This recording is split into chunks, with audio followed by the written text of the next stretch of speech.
What's going on, everybody? It's Kata, aka Khalil Too Short, and we're going to be talking about the Hail Mary that is Avengers Doomsday. But before we get too deep into it, make sure that you like the video, share the video, subscribe if you want to, and if you don't do all three of those things, when they reboot the MCU, I'm going to make sure that Iron Man is going to be played by Rachel Zegler. Weird. Now let's get into it. We all saw that abomination of a reveal the other day where they had 5 hours of you waiting for them to pan to a different chair so that they could tell you everything that they could have told you in about 5 to 10 minutes. When it comes to revealing cast members or the things about Marvel and the MCU, they could have done something a lot more grander or more entertaining than looking at chairs, but they disdain the audience so bad that they don't even think that you deserve something like that. So you get to look at chairs for 5 hours. And seeing how this was the biggest stream that Marvel has ever had, some dumbass executive is going to look at that and say, you know what, we did casting chairs last time. How about for the next rollout, we do casting couches? I beg your pardon? It was so utterly annoying. I don't know who thought that was a good idea. The same reason why I don't know who thought that bringing back the Russos was a good idea, because after Avengers Endgame, they haven't been able to make a good movie to save their life. Not even TV shows either. They helped make The Citadel, which was one of the most expensive TV shows ever made, and it bombed in all of the ratings, and it definitely wasn't a good show at all. They made The Gray Man, one of the worst action spy movies in quotations that I've ever seen, and they also made The Electric State that just came out recently that also bombed on Netflix and cost way too much money. So if you think they're gonna come in to try to save the day because they made Infinity War and they made Endgame, which Endgame isn't that good of a film, but we'll talk about that another day, then don't look forward to it. It's just desperation on the sake of Marvel. That's why they're bringing them back, and that's why they also brought back Robert Downey Jr. to play Dr. Doom of all characters. You know, one of the most influential villains in comic book history. MF Doom got his entire thing from him. Darth Vader looks almost like Dr. Doom. I think he was inspired by him. He is one of the most well-known villains in comics. You don't even need to read comics to know who Dr. Doom is. He is that influential. It's insulting to the character, especially knowing that after these Avengers films come out, you're going to have to recast the character anyway. So the one that's going to be coming after RDJ is not going to have the same effect as RDJ because he already came before. If that makes sense. I know it does, but you know, just in case it doesn't. What doesn't make sense is the fact that they're banking on nostalgia bait in order to get butts in seats because all of their previous movies have been absolutely bombing. This cast reveal had me scratching my head as to, oh my god, who are they gonna pull out next? They were just bringing back everybody that was ever associated with Marvel at this point. And just in case for some reason you haven't seen who the cast list is, we're gonna go down the list for you. Let's get some forgettable ones out of the way real quick. So we got Captain Clarence and his hand-me-down Mexican Falcon that are going to be in the film. And we know people aren't going to be checking for them in the Avengers film because nobody even checked for the movie that just came out. We have Ghost from Ant-Man and the Wasp. I don't know why anybody would care about that. Wait, we got Sentry, we got Red Guardian, we got US Agent. Hold on a second. Marvel, do you know that you just gave away the entirety of your Thunderbolts movie? This was supposed to be a Suicide Squad-esque movie where we don't even know if the heroes are gonna make it out or not. These people might die in this film, but you just revealed that almost the entirety of the cast, excluding Taskmaster, because I'm pretty sure that character is gonna get knocked off. The entirety of the cast is going to survive that film. Even the fucking villain, Sentry, is going to be in Avengers Doomsday. So there's no point in going to see Thunderbolts because we know they're gonna be okay. This is what you just threw the stakes completely out of the window. Did nobody think about this? Oh my goodness gracious. But let's keep going. Obviously, the Fantastic Four has to be in the film because it's called Doomsday. If they weren't in the film going up against him, that wouldn't make any sense. It's almost like making a Fantastic Four movie and not having them go up against Doomsday. Who could have thought of that? Absolutely insane. Speaking of insane, they are bringing back so many of the OG X-Men cast. It's crazy. They're bringing Patrick Stewart's old ass out to this film. They're going to have to weekend at Bernie's his ass all the way through the set because because he's so old. And speaking of old, we got Ian McKellen coming back as well, a man that's saying he is ready to retire from acting. But no, you're gonna drag his old ass into it. He's like, hey, we need some money from Marvel, so we're bringing you back. Kelsey Grammer is coming back. He's already been back. He was in that post-credit scene for that film that I can't remember. Does anybody know the name of that film? Black Girl Magic! Oh yeah, the lowest grossing MCU film of all time, The Marvels. Yes, he was in the post-credit scene for that. Wow, that's cool. Yep, nostalgia. Let's keep going with the nostalgia bait, by the way. They're bringing back Nightcrawler from X-Men 2. Over 20 years since we've seen this character. And they're like, man, we gotta pull all the stops. Let's bring him back. Let's bring back Rebecca Romijn as Mystique. Everybody loves that character. Let's bring her back. More nostalgia. I wouldn't be surprised if we get Ghost Rider coming back. Ben Affleck in that latex suit. Is Kitty Pryde coming back to the MCU?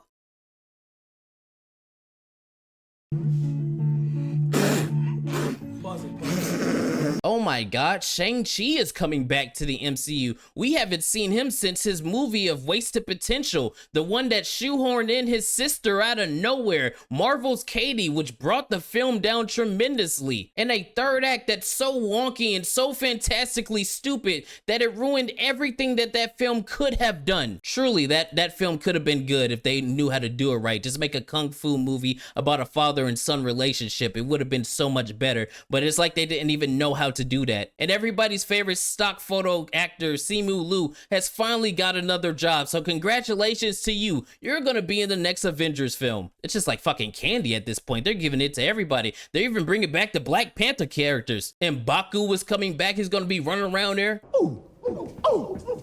Knock off Black Panther because Marvel is too chicken shit to recast T'Challa because they like to pretend like they care about black characters, but when it comes down to it, they don't have the balls to recast the most iconic one. How does that even work? No disrespect to Letitia Wright, she can act her ass off, but you're not Black Panther. Sorry, not sorry. Speaking about not sorry, did nobody at Marvel think about how they defeated the villain Namor, who's also going to be in this film, but his name is Namor, not Namor. But did nobody think about how they defeated him? The aquatic supervillain. The only way that they could beat him is by drying his back. That's crazy! I didn't make that.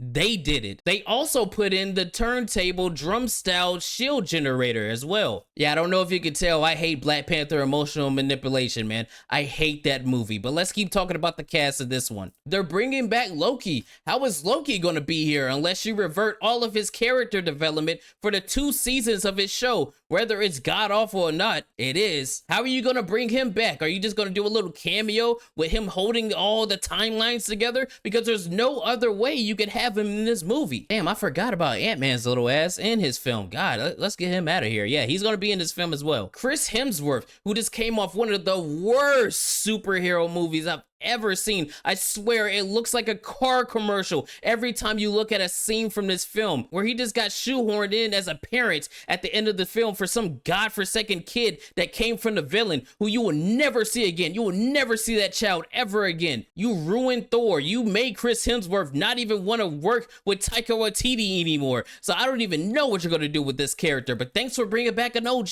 Thanks for that. How desperate are you? This entire cast list screams desperation. It screams, hey, you know these people, you know these characters, you've seen these movies, give us money. They're trying to do the same thing they did with Deadpool and Wolverine, not understanding why that worked and this one doesn't. With Deadpool and Wolverine, people came for Deadpool and Wolverine and the story that they were telling. The cameos were just a little extra. With this one, it's the complete opposite. Everybody's coming for the cameos, hoping that there's going to be some kind of character, some driving force for this film. But we have no idea who the driving force is going to be, because throughout the entirety of the multiversal saga, everything after Endgame, they were building up to Kang. But you see how they messed that up at every opportunity that they got. It was a jumbled mess. Every time they showed Kang in the movie or in the Loki show, he was getting defeated, so he didn't even have any stakes. So it was going to go downhill regardless of Jonathan Majors' personal troubles.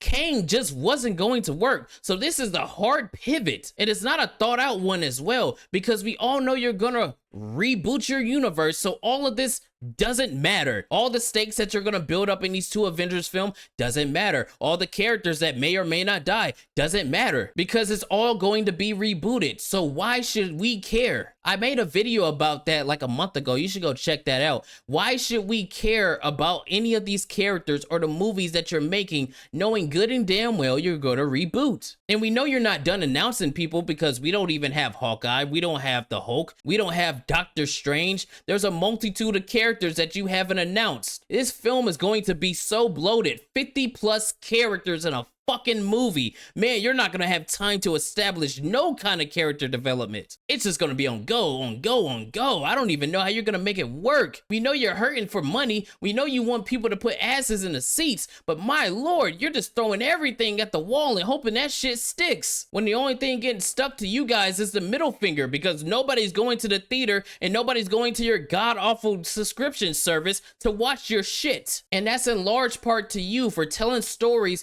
that nobody could resonate with. Oh my god, I just remembered the Eternals. Oh my, wait, the Eternals haven't even been announced. Do you think they're gonna be in Doomsday? Those characters?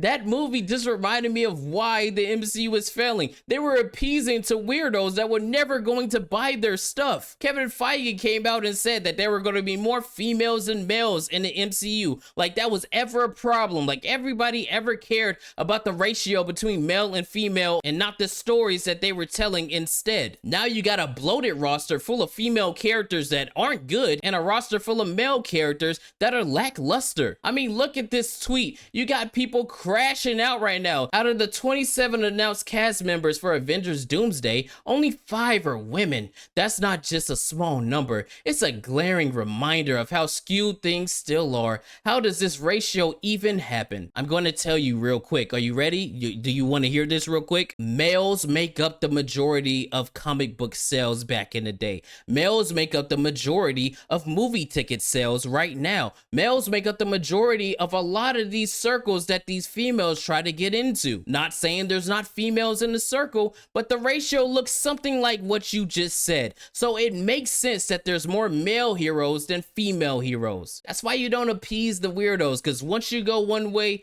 you can never go another. We're never gonna get white Nick Fury, and we're never gonna get Namor the way that he's supposed to be. He's just gonna be an Aztec warrior. I'm an Aztec warrior. Ah!